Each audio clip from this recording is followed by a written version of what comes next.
Oke, halo semuanya. Jadi izin Stitch ya untuk edukasi dan buat Dek Raya, saya juga turut berduka cita.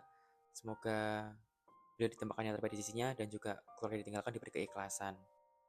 Nah, ini memang kasusnya nggak mudah ya. Jadi kebetulan Dek Raya ini keluarganya itu orang tuanya berkebutuhan khusus ya. Ibunya ODGJ, bapaknya kena TBC. Dan sehari-hari Dek Raya ini bermain di bawah rumah panggungnya, yang mana itu adalah kandang ayam gitu loh. Nah, di sini saya cuma mau mengomentari bahwa ini dia tips ya, biar kalian tahu, entah teman, saudara, atau ponakannya, kalau masih awal kena penyakit cacing itu gimana sih? Karena kalau masih awal tuh gampang pengobatannya, tapi kalau udah parah itu ya agak susah.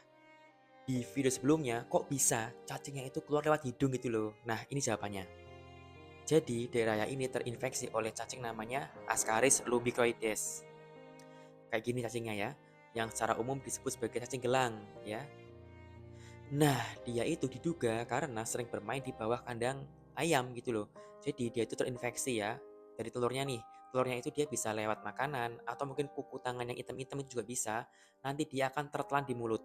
Setelah ketelan, dia akan masuk ke pencernaan. Lah, kok lewat hidung bisa, Dok? Nah, terus ternyata guys, dari pencernaan ini, dia akan mengalami pematangan telurnya, dia akan menetas telurnya. Nah, setelah menetas, larvanya ini bisa naik ke bagian tenggorokan kerongkongan, dan dia bisa masuk ke pernafasan di paru-paru.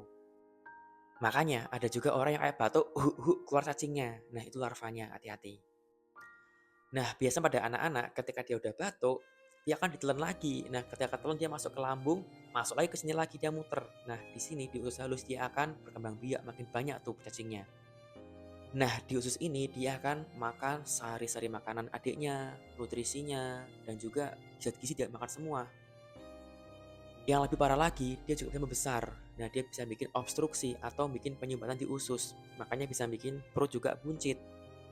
Kalau ada yang bilang, hati-hati nih, anak perutnya gede, tapi kok badannya kurus. Bisa jadi kena cacingan. Nah, sekarang yang penting nih, gejala awalnya yang pertama adalah anak itu mulai malas makan, mual muntah ya, disertai dengan gangguan pencernaan lain. Mungkin ketika BAB, dia diare. Atau bahkan ketika BAB, dia konstipasi atau keras fesesnya, hati-hati.